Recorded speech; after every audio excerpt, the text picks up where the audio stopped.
Hunter and Stripe and the Soccer Showdown. Written by Laura Malone Elliott, illustrations by Lynn Munsinger. Hunter and Stripe were best friends. They helped each other learn to read, to shoot a basketball, to make eights that look like snowmen, and to sing the Star-Spangled Banner.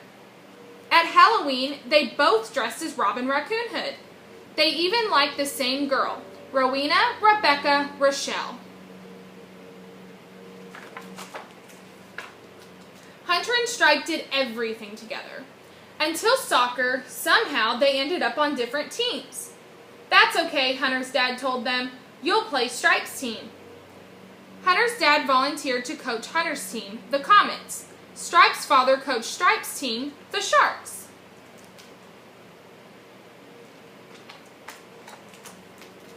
During practices, Hunter and Stripe learned to dribble, to pass the ball to teammates, and to slam it into the goal. Hunter was really fast. He could break away and race the ball down the field. Stripe had terrific foot control. He could dance the ball around his opponents. Both of them scored a lot. Both were undefeated. One weekend, Hunter watched Stripe's team play. Stripe's mom had made a shark flag with pointy teeth and a huge fin. Stripe and his teammates put their paws on top of their heads like fins and sang, "Sharks, sharks, get a score, steal the ball and make more, more, more." Stripe scored the first and the last goal. Hunter cheered. Stripe's team won 5-3.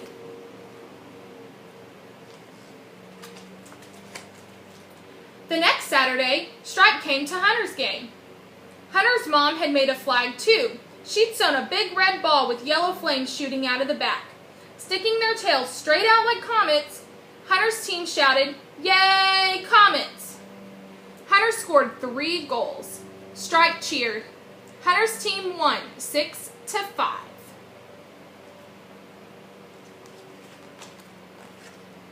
On Monday, trouble started. "We play you Saturday," said Stripe. "We've never been beaten." He put his paw on Hunter's shoulder and said, "So don't feel bad when you lose." Hunter shook off his best friend's paw. "Why would I lose?" Stripe frowned. "Because I can dribble circles around you." "Well, I can outrun you." "Oh yeah," said Stripe. "Race you to the swings. On your mark, get set." Stripe darted away and then shouted, "Go!" over his shoulder. Hunter ran to catch up, but Stripe reached the swings first. "You cheated!" Hunter cried. "Did not," Stripe shouted. They stomped away in opposite directions. They didn't play together all week long. The day of the Soccer Showdown arrived. It was the last game of the season. Since both teams were undefeated, whichever team won would be the league champs. Being mad at Stripe only made Hunter want to beat the Sharks more, but he also was embarrassed that he had hoped Stripe would mess up. He picked at his breakfast. His big sister Glenna said, "Don't worry, I only hated Cleo for 2 months after she beat me in the tennis tournament." "What?" "Just kidding, it was only 2 weeks. Here's what my coach says. It's a game, it should be fun. It's even more fun when the other team is good. That's when you play your best. Sports should celebrate the amazing things we can do, no matter who wins." "Huh?" Glenna smiled mysteriously. "You'll see." When the Comets and the Sharks ran onto the field, their parents shook signs at each other and shouted, "Yay, Comets!" and "Sharks, Sharks, Sharks!" Hunter played center forward. So did Stripe. They lined up, whisker to whisker. "Prepare to lose, bottlenose," snarled Stripe. "Prepare yourself, bushtail," Hunter sniped back.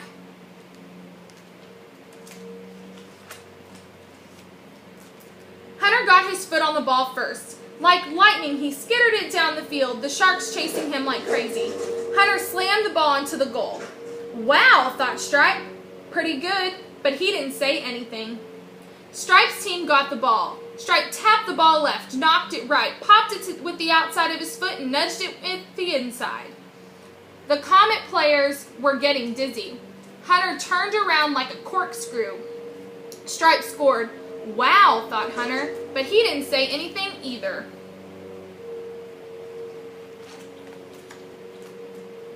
And so the game went until there were only 5 minutes left. The score was tied 3-3. That's when the coaches got a little crazy. Paw ball, Hunter's dad yelled when the ball bounced up off the ground and caught Stripe's thumb. Out of bounds, Stripe's dad screamed when Hunter took the ball down the sideline, his little toe just touching the edge. Hunter's dad jumped onto the field to discuss the call with the referee. So did Stripe's. That was in, Hunter's dad yelled. Was not, shouted Stripe's dad.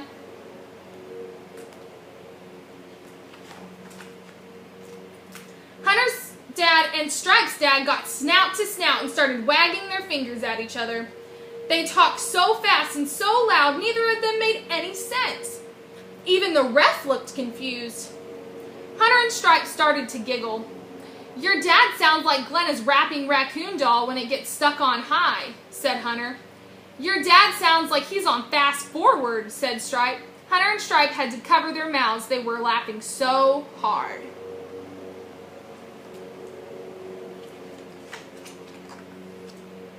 It felt great to share a joke again. Hey, Stripe, good game, said Hunter. You too, Hunter. Let's go, guys, called the ref. This time when they lined up, Hunter and Stripe grinned at each other. Hunter nabbed the ball and tore down the field. He launched it with a beautiful kick. It sailed for the goal, and Stripe trapped it.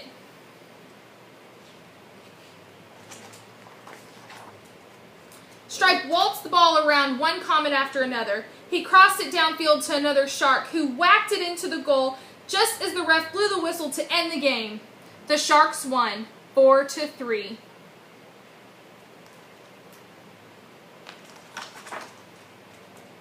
For a long time, Hunter just stood there. He felt awful. He had so wanted to be the champ. He struggled to be a good sport, his best self. Stripe's team had played great, so had Hunter's. Now Hunter knew what Glenna meant. When both teams pushed to play their absolute best, the game was more exciting. Stripe saw Hunter looking so sad and beaten. He stopped jumping up and down. You sure are fast, Hunter. Hunter took a deep breath. If he had to lose, he was glad his friend could win. Thanks, Stripe. Congratulations. Hunter and Stripe rode home together. Stripe said, I'll race you to our treehouse. Together they recited, on your mark, get set, go! Off they darted neck and neck. When they reached the tree, they fell onto the grass, laughing. That afternoon, anyway, Hunter didn't even notice that he got there first.